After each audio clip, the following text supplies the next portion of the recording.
മുണ്ടക്കൈ ചൂരൽമല ദുരന്ത ബാധിതർക്കായി പണം ചെലവഴിക്കാനായി പദ്ധതി സർക്കാർ തയ്യാറാക്കിയത് സത്യവാങ്മൂലത്തിലൂടെ ഹൈക്കോടതിയെ അറിയിച്ചിരിക്കുകയാണ്.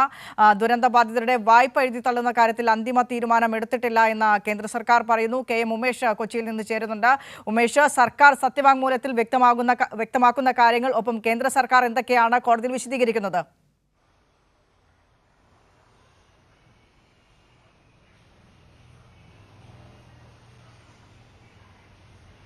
വിനിഷ, ഇന്നും കേന്ദ്ര സർക്കാരിന് ഹൈക്കോടതിയിൽ നിന്ന് വിമർശനം കേൾക്കേണ്ടി വന്നിരിക്കുകയാണ്. നേരത്തെയും ഇതുമായി ബന്ധപ്പെട്ട വിഷയത്തിൽ വിമർശനം കേൾക്കേണ്ടി വന്നതാണ്.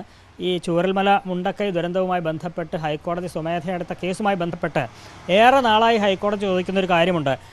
ഈ ദുരന്തബാധിതരുടെ വായ്പ എഴുതിത്തള്ളുന്നതുമായി ബന്ധപ്പെട്ട വിഷയം. ഇക്കാര്യത്തിൽ ഇതുവരെ കൃത്യമായൊരു തീരുമാനം പറയാൻ കേന്ദ്ര സർക്കാർ തയ്യാറായിട്ടില്ല എന്നുള്ളതാണ്. ഏറ്റവും ഒടുവിൽ ഇന്നും കോടതി ചോദിച്ചു ഈ വായ്പ എഴുതിത്തള്ളുന്ന കാര്യത്തിൽ എന്താണ് നിലപാടെന്ന്. അതിന് മറുപടിയായി കേന്ദ്ര സർക്കാർ പറഞ്ഞത് കേന്ദ്ര എക്സ്പെൻഡിച്ചർ മന്ത്രാലയം അന്തിമമായൊരു തീരുമാനം ഇക്കാര്യത്തിൽ എടുത്തിട്ടില്ല എന്നാണ്. അതിന് ഹൈക്കോടതി മറുപടിയായി പറഞ്ഞത് ദുരന്തം സംഭവിച്ചിട്ട് 1 വർഷം കഴിഞ്ഞു, അക്കാര്യം അറിഞ്ഞില്ലേ എന്നുള്ളതാണ് ഹൈക്കോടതി ചോദിച്ചത്. 1 വർഷം കഴിഞ്ഞിട്ടും ഇക്കാര്യത്തിൽ ഇതുവരെയും ഒരു തീരുമാനം എടുക്കാൻ കഴിഞ്ഞില്ലേ എന്ന് കോടതി വിമർശിച്ചു. മാത്രമല്ല, എപ്പോൾ ഇതുമായി ബന്ധപ്പെട്ട് തീരുമാനം എടുക്കാൻ കഴിയും എന്ന കാര്യം അറിയിക്കാനും കേന്ദ്ര സർക്കാരിനോട് ഹൈക്കോടതി പറഞ്ഞിരിക്കുകയാണ്. ഓഗസ്റ്റ് 13-നകം തീരുമാനം. അവസാനം ഹൈക്കോടതി തന്നെ അക്കാര്യത്തിലൊരു തീയതി പറഞ്ഞു. ഓഗസ്റ്റ് 13-നകം ഇക്കാര്യത്തിലൊരു തീരുമാനം അറിയിക്കാനാണ് ഡിവിഷൻ ബെഞ്ച് കേന്ദ്ര സർക്കാരിനോട് നിർദ്ദേശിച്ചിരിക്കുന്നത്. ഒപ്പം സംസ്ഥാന സർക്കാർ അറിയിച്ചത് ഈ തീരുമാനം, കേന്ദ്ര സർക്കാരിൻ്റെ തീരുമാനം എന്തായാലും അത് ഉടൻ അറിയിക്കണം എന്ന് സംസ്ഥാന സർക്കാരും ആവശ്യപ്പെടുന്നു. അതിനനുസരിച്ച് സംസ്ഥാനത്തിന് മുന്നോട്ട് പോകാൻ കഴിയും എന്നും അഡ്വക്കേറ്റ് ജനറൽ ഇന്ന് ഹൈക്കോടതിയെ അറിയിക്കുകയുണ്ടായി. ഈ വിഷയം ദുരന്തബാധിതരുടെ വായ്പ എഴുതി തള്ളുന്ന കാര്യം പലതവണ കോടതി കേന്ദ്ര സർക്കാരിനോട് ചോദിച്ചാണ്. അപ്പോഴെല്ലാം പലതരത്തിലുള്ള കാരണങ്ങളാണ് പറഞ്ഞിരുന്നത്. ഏറ്റവും ഒടുവിൽ പറഞ്ഞ കാര്യം ഇതിനൊരു അന്തിമമായ അനുമതി, അതായത് കേന്ദ്ര എക്സ്പെൻഡിച്ചർ മന്ത്രാലയം അന്തിമ തീരുമാനം എടുത്തിട്ടില്ല എന്ന് മറുപടി പറയുന്നു. ഇത് 1 വർഷം കഴിഞ്ഞിട്ടും ഇതുവരെ അക്കാര്യത്തിലൊരു തീരുമാനം ഉണ്ടായില്ല എന്ന് കോടതി ചോദിച്ചു. ഓഗസ്റ്റ് 13-നകം, ഈ മാസം 13-നകം അക്കാര്യത്തിലൊരു തീരുമാനം, അന്തിമ തീരുമാനം അറിയിക്കാനാണ് പറഞ്ഞത്. രണ്ടാമത്തെ കാര്യം, ഈ ദുരന്തമുഖത്തെ സൈനിക സേവനവുമായി ബന്ധപ്പെട്ട് കേന്ദ്രം അക്കാര്യത്തിൽ സംസ്ഥാനത്ത് കൂലി ചോദിച്ചിരുന്നു. അതായത് കഴിഞ്ഞ 17 വർഷം ഇവിടെ ചെയ്ത ഇത്തരത്തിൽ ഇതുമായി ബന്ധപ്പെട്ട് ദുരന്തമുഖത്ത് നടത്തിയ സേവനങ്ങൾക്ക് ഒരു പ്രതിഫല തുക നൽകണം എന്നാവശ്യപ്പെട്ട് അതിൻ്റെ ബില്ല് അയക്കുന്ന സാഹചര്യമൊക്കെ ഉണ്ടായി. ഈ വിഷയം കോടതിയുടെ ശ്രദ്ധയിൽ അന്ന് വന്നു.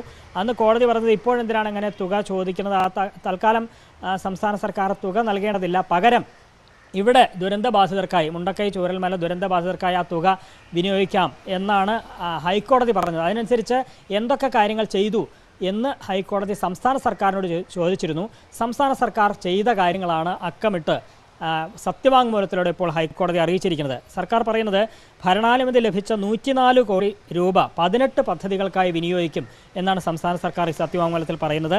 50 കോടി രൂപയുടെ 7 പദ്ധതികൾക്ക് ഭരണാനുമതി ലഭിച്ചു കഴിഞ്ഞു എന്നും സർക്കാർ അറിയിച്ചിട്ടുണ്ട്. മറ്റ് പദ്ധതികൾക്ക് ഉടൻ ഭരണാനുമതി ലഭ്യമാകും.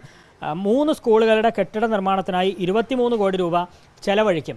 അങ്ങനെ കൃത്യമായൊരു പ്ലാൻ സംസ്ഥാന സർക്കാർ ഹൈക്കോടതിയെ അറിയിച്ചിരിക്കുകയാണ്. വിനിഷ. ഉമേഷ്, ഒരു നയാ പൈസ ഈ ദുരന്ത ബാധിതർക്ക് വേണ്ടി കേന്ദ്ര സർക്കാർ ഇതുവരെയും അനുവദിച്ചിട്ടില്ല. അതിതീവ്ര ദുരന്തമായി പ്രഖ്യാപിക്കണമെന്ന് നമ്മൾ നിരന്തരം ആവശ്യപ്പെടുന്നുണ്ട്, ഇപ്പോഴും ആവശ്യപ്പെടുന്നുണ്ട്. ഏതെങ്കിലും തരത്തിലുള്ള ധനസഹായം അത് കേന്ദ്ര സർക്കാരിൻ്റെ ഭാഗത്തുനിന്ന് വേണം. പുനരധിവസിപ്പിക്കേണ്ടതുണ്ട്. ലോകോത്തരമായ ലോകത്തിന് തന്നെ മാതൃകയാവുന്ന രീതിയിൽ ആ വയനാട്ടുകാരെ, ദുരന്ത നിവാസികളെ, ദുരന്തം അനുഭവപ്പെട്ടവരെ പുനരധിവസിപ്പിക്കേണ്ടതുണ്ട്. അതിനാണ് പൈസ ആവശ്യപ്പെടുന്നത്. അക്കാര്യത്തിൽ ഇതുവരെയും ഒരു തീരുമാനമില്ല. അതിനോട് മുഖം തിരിഞ്ഞു നിൽക്കുന്ന നിലപാടാണ് കേന്ദ്ര സർക്കാർ ഇപ്പോഴും സ്വീകരിക്കുന്നത്. ആ ഘട്ടത്തിലുമാണ് ബാങ്ക് വായ്പ അടക്കമുള്ള കാര്യങ്ങൾ പൂർണ്ണമായും എഴുതി തള്ളണം. ഒരു ദുരന്തത്തെ അതിജീവിച്ചു വന്നവരാണ്, അവർക്ക് ഇനിയും അത് താങ്ങാനുള്ള ഒരു ശേഷിയില്ല എന്ന് പറഞ്ഞുകൊണ്ട് തന്നെയാണ് ഈ വായ്പ അടക്കം എഴുതി തള്ളണമെന്ന ഒരു ആവശ്യം കൂടെ കേന്ദ്ര സർക്കാരിന് മുൻപിൽ നമ്മൾ വെക്കുന്നത്. അതിനോടും അലംഭാവം കാണിക്കുന്ന ഒരു നിലപാട് തന്നെയാണ് ഇപ്പോഴും ഈ ഘട്ടത്തിലും, ദുരന്തം നടന്ന് 1 വർഷം പൂർത്തിയായ ഘട്ടത്തിൽ പോലും കേന്ദ്ര സർക്കാർ സ്വീകരിക്കുന്നത് എന്ന് തന്നെയാണ് ഇതിൽ നിന്ന് മനസ്സിലാക്കേണ്ടത്. ഓഗസ്റ്റ് 13 എന്ന ഡിവിഷൻ ബെഞ്ചാണ് ഒരു തീയതി വെച്ചിരിക്കുന്നത്. അതിനോട് ഏത് രീതിയിലായിരുന്നു സർക്കാരിൻ്റെ പ്രതികരണം, സർക്കാർ പ്രതിനിധിയുടെ പ്രതികരണം കോടതിയിൽ?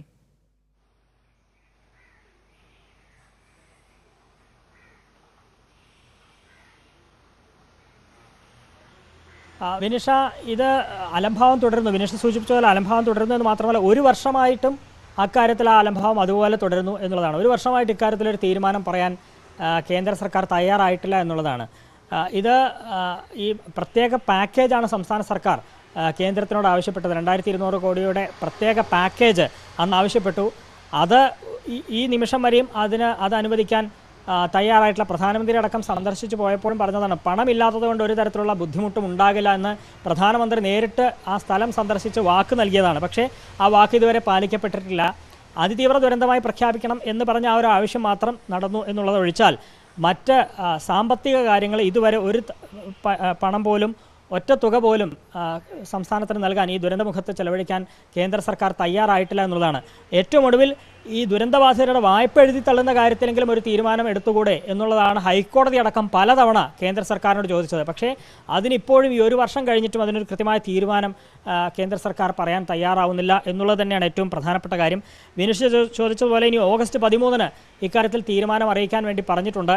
അത് തൽക്കാലം അതിനോട് കേന്ദ്ര സർക്കാർ അംഗീകരിക്കുകയാണ്. അത് പറ്റില്ല എന്ന് ഈ ഘട്ടത്തിൽ പറഞ്ഞിട്ടില്ല. അതുകൊണ്ട് ഈ മാസം 13-ന് ഇക്കാര്യത്തിൽ എന്താണ്, ഈ വായ്പ എഴുതി തള്ളുന്ന കാര്യത്തിൽ എന്താണ് ഈ കേന്ദ്ര എക്സ്പെൻഡിച്ചർ മന്ത്രാലയം എന്താണ് പറയുക, അവരുടെ ഒരു നിലപാട് എന്താണ് എന്നുള്ള കാര്യം 13-ന് പറയും എന്ന് പ്രതീക്ഷിക്കാം എന്നുള്ളത് മാത്രമേ ഈ ഘട്ടത്തിൽ പറയാൻ കഴിയുകയുള്ളൂ. കാരണം ഇതിനു മുൻപും പലതവണ ഈ ഓരോ ആഴ്ചയും ഈ കേസ് പരിഗണിക്കുമ്പോൾ പല ചോദ്യങ്ങൾ കോടതിയുടെ ഭാഗത്തുനിന്ന് ഉണ്ടാവാറുള്ളതാണ്. അതിൽ ഉത്തരം നൽകുന്ന ആ കാലപരിധി അത് പലപ്പോഴും നീണ്ടു പോവുകയാണ് കണ്ടിട്ടുള്ളത്. ഇക്കാര്യത്തിൽ ഇനി 13-ാം തീയതി എന്ന ഒരു നിർദ്ദേശം ഡിവിഷൻ ബെഞ്ച് പറഞ്ഞിട്ടുണ്ട്. അതുകൊണ്ട് അതിന് കേന്ദ്ര സർക്കാർ വഴങ്ങും എന്ന് കരുതാം. 13-ാം തീയതി ഇക്കാര്യത്തിലൊരു തീരുമാനം പറയും എന്ന് തന്നെ പ്രതീക്ഷിക്കാം. വിനീഷ. ശരി, ഏതായാലും ഓഗസ്റ്റ് 13-ാം തീയതി ഇക്കാര്യത്തിൽ ഒരു അന്തിമ തീരുമാനം, മുണ്ടക്കൈ ചൂരൽമല ദുരന്ത ബാധിതരുടെ ബാങ്ക് വായ്പ എഴുതി തള്ളുന്നത് സംബന്ധിച്ച ഒരു അന്തിമ തീരുമാനം പറയണമെന്ന ഹൈക്കോടതി കേന്ദ്ര സർക്കാരിനോട് നിർദ്ദേശം നൽകിയിട്ടുണ്ട്. അക്കാര്യത്തിൽ ഒരു അനുഭാവപൂർണ്ണമായ നിലപാടെങ്കിലും കേന്ദ്ര സർക്കാരിൻ്റെ ഭാഗത്തുണ്ടാകുമെന്ന് പ്രതീക്ഷിക്കാം.